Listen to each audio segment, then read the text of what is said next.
Selamat malam, saudara-saudari dalam Yesus Kristus. Selamat bertemu kembali dalam renungan malam.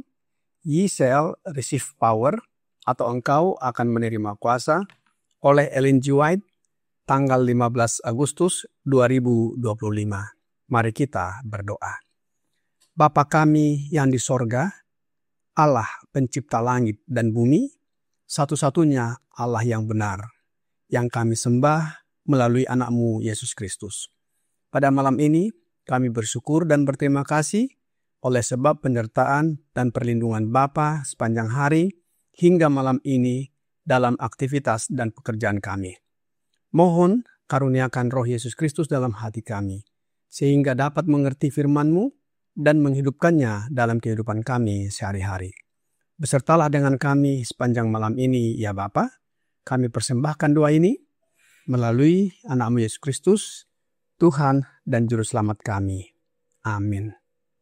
Renungan malam ini akan dibacakan oleh Saudari Sabatini.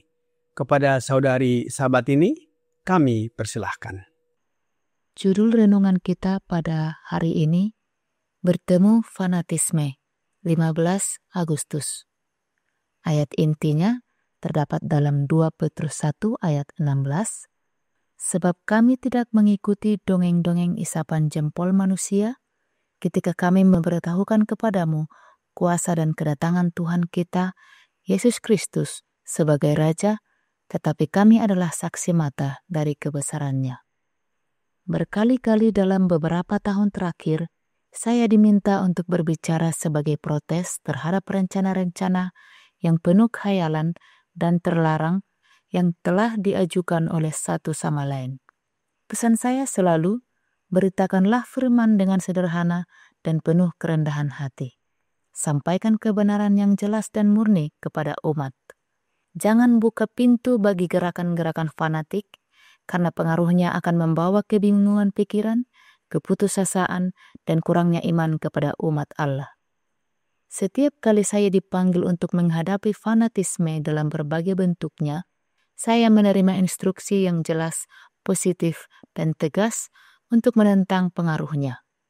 Bagi sebagian orang, kejahatan telah menampakkan diri dalam bentuk ujian buatan manusia untuk memastikan pengetahuan tentang kehendak Allah. Dan saya diperlihatkan bahwa ini adalah keyakinan yang salah, yang kemudian menjadi kegilaan dan bertentangan dengan kehendak Tuhan. Jika kita mengikuti metode seperti itu, kita akan didapati membantu rencana musuh. Dahulu kala, beberapa orang percaya memiliki iman yang besar dalam menetapkan tanda-tanda untuk menentukan kewajiban mereka. Beberapa orang begitu yakin akan tanda-tanda ini, sehingga orang-orang bahkan sampai bertukar istri, sehingga membawa perzinahan ke dalam gereja. Saya telah diperlihatkan bahwa tipu daya seperti yang kita harus hadapi dalam pengalaman-pengalaman awal pekabaran akan terulang kembali dan bahwa kita harus menghadapinya lagi pada hari-hari terakhir pekerjaan ini. Pada saat ini, kita dituntut untuk menyerahkan seluruh kekuatan kita di bawah kendali Allah, menggunakan kemampuan kita sesuai dengan terang yang telah Dia berikan. Bacalah Matius pasal 4 dan 5, belajarlah Matius 4, ayat 8-10, juga pasal 5 ayat 13. Renungkanlah pekerjaan suci yang dijalankan oleh Kristus. Dengan demikianlah, prinsip-prinsip firman Allah harus dibawa ke dalam pekerjaan kita. Amin. Terima kasih atas penata layanan Saudari Sabatini. Tuhan Yesus memberkati. Renungan malam ini merupakan kutipan yang membahas fanatisme dalam konteks keagamaan, khususnya dalam pengalaman gereja Advent pada masa lalu dan peringatan terhadap potensi kemunculannya kembali. Nyonya White mengajak untuk waspada terhadap bentuk-bentuk penyimpangan dalam praktik iman yang bisa terlihat menjalankan kebenaran, tetapi sebenarnya menjauhkan dari kebenaran ilahi. Kita sering mendengarkan kata fanatisme dan bertemu fanatisme sesuai dengan renungan malam ini. Kata fanatisme berasal dari kata fanatik. Apa artinya fanatik? Kamus Bahasa Indonesia menolong kita sebagai berikut. Menurut Kamus Besar Bahasa Indonesia, fanatik berarti keyakinan atau kepercayaan yang terlalu kuat terhadap suatu ajaran atau kepercayaan tertentu, seperti agama, politik, dan lain-lain.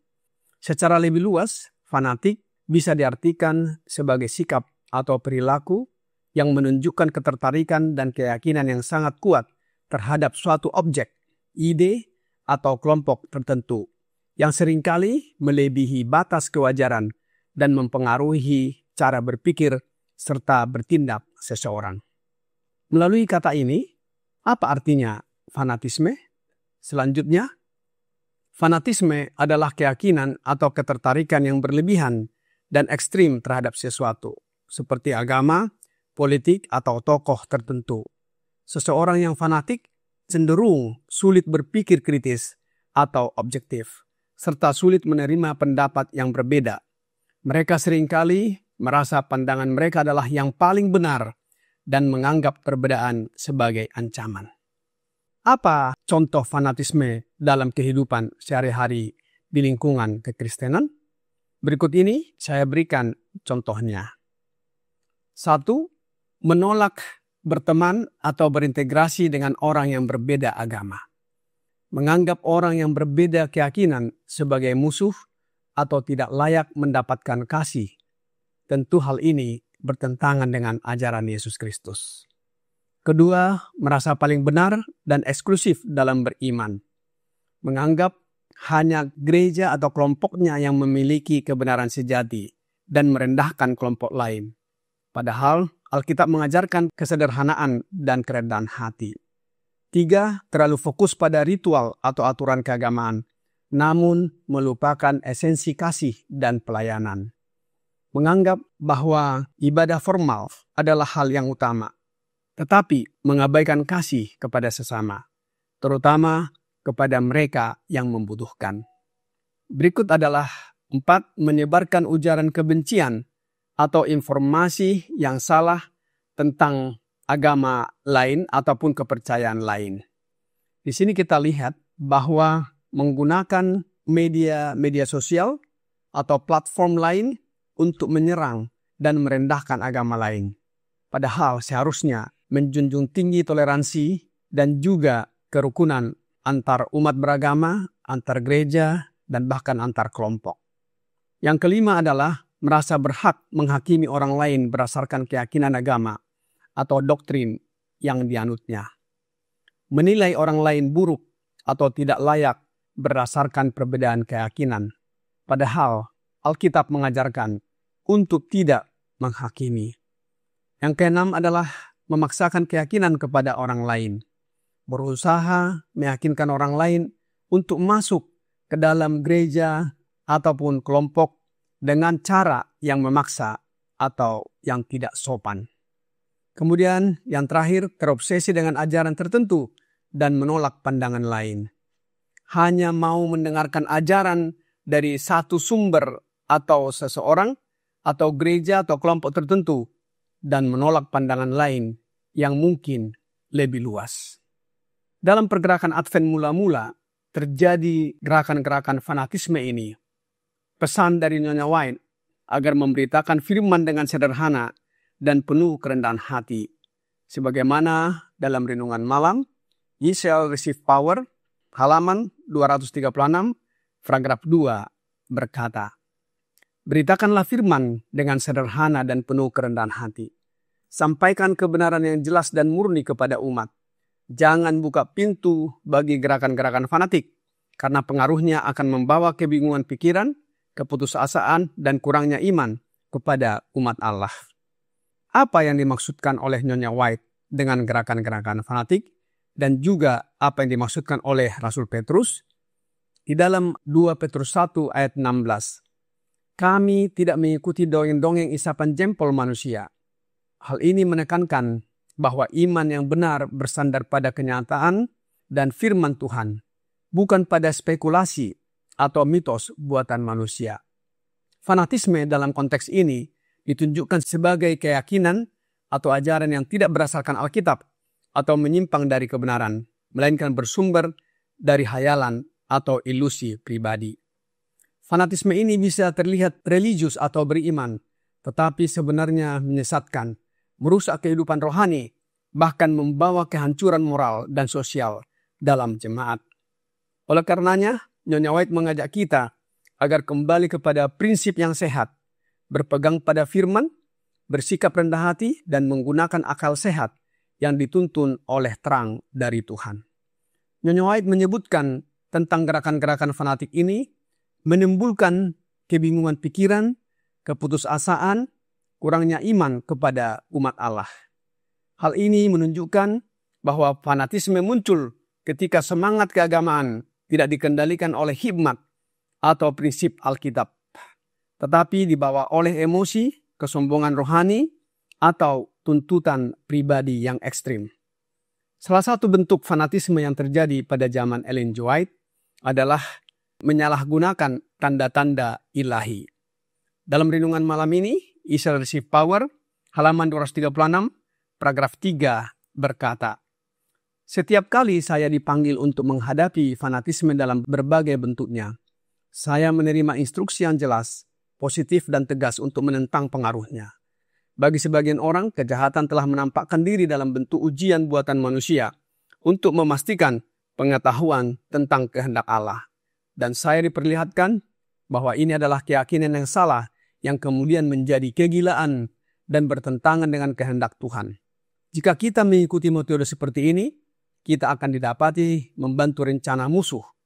Dahulu kala, beberapa orang percaya memiliki iman yang besar dalam menetapkan tanda-tanda untuk menentukan kewajiban mereka. Beberapa orang begitu yakin akan tanda-tanda ini, sehingga orang-orang bahkan sampai bertukar istri, sehingga membawa perzinahan ke dalam gereja. Saudara-saudari dalam Tuhan Yesus, penggunaan tanda-tanda buatan manusia untuk mengetahui kehendak Tuhan. Hal ini disamakan dengan penyesatan atau kegilaan, karena orang-orang mengandalkan pengalaman subjektif atau simbol-simbol mistis sebagai penentu kehidupan. Beberapa orang begitu yakin akan tanda-tanda ini, sehingga mereka bertukar istri, membawa perzinahan ke dalam gereja. Ini adalah contoh ekstrim fanatisme, yaitu mengklaim kehendak Allah untuk membenarkan tindakan yang secara moral dan Alkitab keliru. Ini bisa disebut sebagai fanatisme yang merugikan diri sendiri karena membawa kerusakan dalam komunitas atau kelompok. Fanatisme sama saja dengan membantu rencana musuh atau iblis. Artinya, tindakan-tindakan fanatik itu bukan hanya salah, tapi juga menjadi alat untuk menghancurkan iman sejati dengan membawa orang menjauh dari kehendak Tuhan yang sesungguhnya. Oleh sebab itu, Nyonya White memperingatkan akan kemunculan kembali fanatisme. Dalam renungan malam, You Shall Receive Power, halaman 236, paragraf 4, berkata, saya telah diperlihatkan bahwa tipu daya seperti yang kita harus hadapi dalam pengalaman-pengalaman awal pekabaran akan terulang kembali, dan bahwa kita harus menghadapinya lagi pada hari-hari terakhir pekerjaan ini. Pada saat ini, kita dituntut untuk menyerahkan seluruh kekuatan kita di bawah kendali Allah, menggunakan kemampuan kita sesuai dengan terang yang telah Dia berikan. Bacalah Matius pasal 4 dan 5. Pelajari Matius 4 ayat 8-10, juga pasal 5 ayat 13. Renungkanlah pekerjaan suci yang dijalankan oleh Kristus. Dengan demikianlah prinsip-prinsip firman Allah harus dibawa ke ke dalam pekerjaan kita. Tipu daya seperti yang kita harus hadapi dalam pengalaman-pengalaman awal pekabaran akan terulang kembali. Ini menyiratkan kepada kita bahwa fanatisme bukan sekedar kejadian atau peristiwa masa lalu, tetapi ancaman yang terus-menerus, terutama menjelang zaman akhir ini. Siapapun kita belum terbebas dari bahaya bahkan sekarang ini. Setiap jiwa yang berkomitmen untuk menyampaikan pesan peringatan kepada dunia akan sangat tergoda untuk menempuh jalan hidup yang akan mengingkari imannya. Kita sebagai pekerja harus bersatu dalam menentang dan mengutuk apapun yang sekecil apapun mendekati kejahatan. Dalam pergaulan kita satu sama lain. Iman kita harus kudus. Pekerjaan kita adalah untuk menegakkan kehormatan hukum Allah dan bukan untuk merendahkan siapapun dalam pikiran atau perilaku. Dalam tulisan Roh Nubuat, Selected Messages, buku 2, halaman 30, paragraf 1 berkata, kebenaran yang berasal dari sorga tidak pernah merendahkan penerimanya, tidak pernah membawanya sedikit pun kepada keangkrapan yang berlebihan. Sebaliknya, kebenaran itu menguduskan orang percaya, memurnikan seleranya, meninggikan dan memuliakannya, serta membawanya ke dalam hubungan yang erat dengan Yesus. Kebenaran itu menuntunnya untuk memperhatikan perintah Rasul Paulus untuk menjauhkan diri dari hal-hal yang tampak jahat, agar kebaikannya tidak difitnah. Saudara-saudari dalam Yesus Kristus, kita perlu hidup dalam kekudusan dan menjaga integritas kita, tapi juga harus berhati-hati agar tidak menjadi fanatik secara berlebihan atau fanatisme. Kebenaran dalam Kristus harus diiringi kasih, pengertian, dan kesempatan untuk bertumbuh. Kiranya renungan malam ini menjadi pembaharuan bagi kita semua. Mari kita berdoa. Bapa kami yang di sorga, kami bersyukur dan berterima kasih atas firman yang sudah kami dengarkan malam ini. Kami memahami bahwa tulisan yang telah dituliskan oleh Nyonya White sebagai tulisan yang diilhamkan agar supaya kami dapat mengerti dalam tujuan kami menghadapi kehidupan ini. Kami menyerahkan seluruh hidup kami hanya ke dalam tangan-Mu ya Bapa, sehingga kami terhindar dari hal-hal yang membuat kami menjadi fanatik di dalam kehidupan kami dan menganggap orang lain tidak sama dengan kami. Biarlah Roh mengasihi, kerendahan hati, berbuat yang baik kepada orang lain dan sesama kami menjadi bagian kami. Banyak dosa dan kelemahan yang kami lakukan ya Bapa, ampunilah kami. Kami persembahkan doa ini hanya melalui anak-Mu Yesus Kristus, Tuhan dan Juru Selamat kami. Amin.